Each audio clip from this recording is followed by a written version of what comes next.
Bonjour à tous et bienvenue dans cette nouvelle vidéo. Comme vous le voyez, je suis au soleil.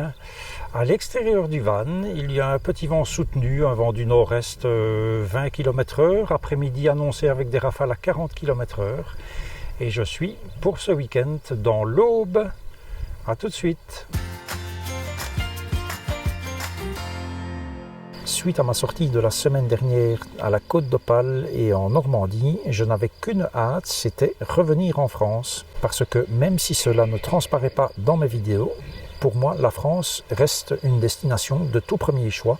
Déjà parce qu'on y parle la même langue que la mienne. Ensuite parce que c'est un pays absolument magnifique, du nord au sud, avec une immense variété de paysages différents, que ce soit des paysages de montagne ou des paysages en bord de mer.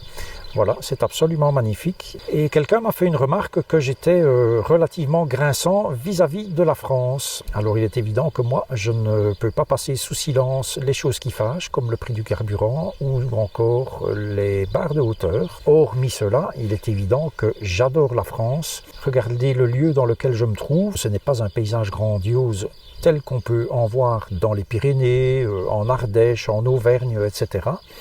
Mais c'est ce que j'appelle moi ici mon petit havre de paix. Et puis ce qu'il y a en France, et vous le voyez particulièrement sur les images du drone, ici autour du lac, c'est que tout est entretenu, tout est propre, net. Si vous regardez la vidéo numéro 7, eh bien regardez ces chemins dans la forêt d'Orient, tout est propre, magnifiquement entretenu. Et donc c'est un vrai plaisir pour moi que de me retrouver ici.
de pouvoir revenir dans ce petit havre de paix. Et donc je remercie la personne qui a mis ce commentaire me signalant que j'étais un petit peu grinçant vis-à-vis de la France. Et elle a ma foi en grande partie raison, je dois mettre plus l'accent sur les choses positives dans mes vidéos et je vais donc m'y employer. Il y a quelques semaines, j'ai reçu un mail de Yves me disant « Voilà un bon sujet de vidéo, la CB ». Alors j'ai bien entendu eu quelques échanges de mails avec Yves sur cette question. Il se fait que de 1, la CB, une autre chaîne autrement plus populaire que la mienne, 50 fois plus populaire que la mienne même, en a déjà parlé il y a quelques mois. Et manifestement, on n'a eu aucun retour depuis sur l'engouement éventuel pour la CB au niveau des van-lifers ou des camping-caristes. De 2, pour en parler, je suis à mon avis fort mal placé puisque je ne dispose moi-même pas du tout d'équipement. Et franchement, acheter une CB maintenant sans savoir s'il y a un réel engouement, je trouve que ça n'a quand même que peu d'intérêt. Il faut quand même compter un budget entre 200 et 350 €, je pense, suivant le poste que l'on prend. Moi, pour le moment, je ne compte pas acheter de CB. Et d'ailleurs, partout où je vais, je ne vois jamais un véhicule de loisir, que ce soit un camping-car ou un fourgon aménagé, avec une antenne CB. Donc, je suis quand même fort dubitatif. Ceci étant, je vous mets le lien du site d'Yves qui s'appelle Canal 12. Je vous mets le lien dans la description et je vous convie à aller jeter un œil sur ce site et dites-moi en commentaire ce que vous en pensez éventuellement.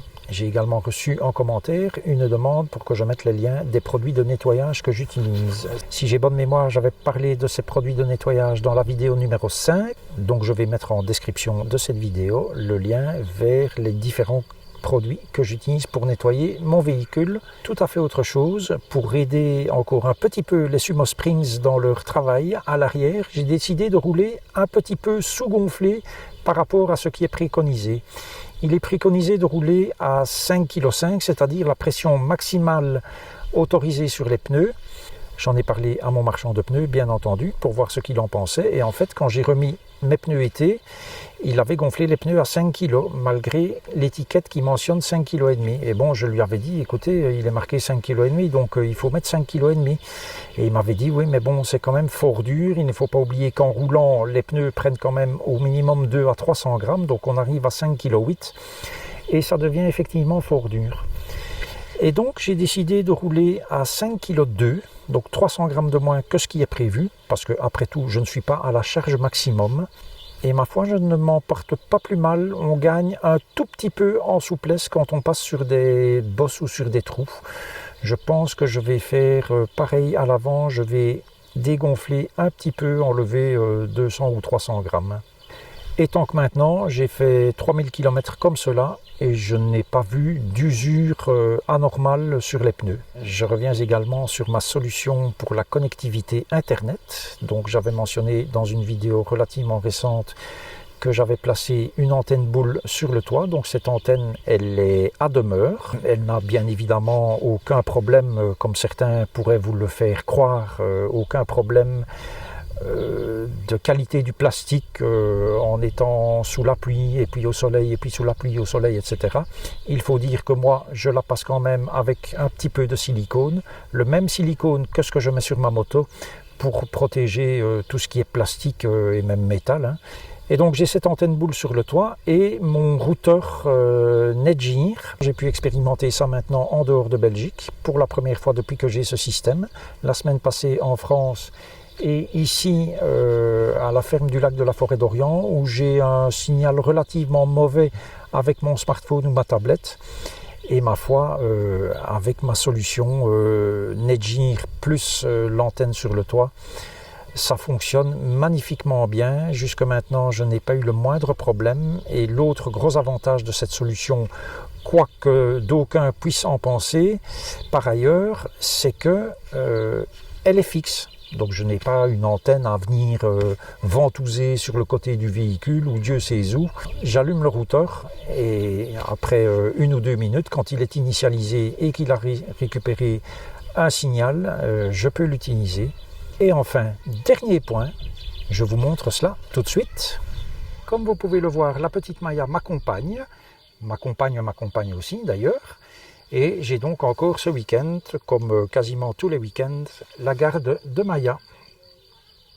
Voilà, et ce que je voulais vous montrer, c'est cette petite étagère que j'ai installée à cet endroit. Il faut savoir que dans un V594 normal, vous avez une armoire ici. Évidemment, dans un Max, il n'y a rien du tout de tout cela. Donc, c'est très simple. N'ayant que peu de moyens, je parle donc ici de moyens techniques pour réaliser cela, j'ai fait découper un maximum aux bonnes dimensions. Il y a donc une planche ici en dessous qui repose sur cette protubérance. Alors cette protubérance, si vous regardez bien, on a la même de l'autre côté. Donc la planche repose simplement ici dessus.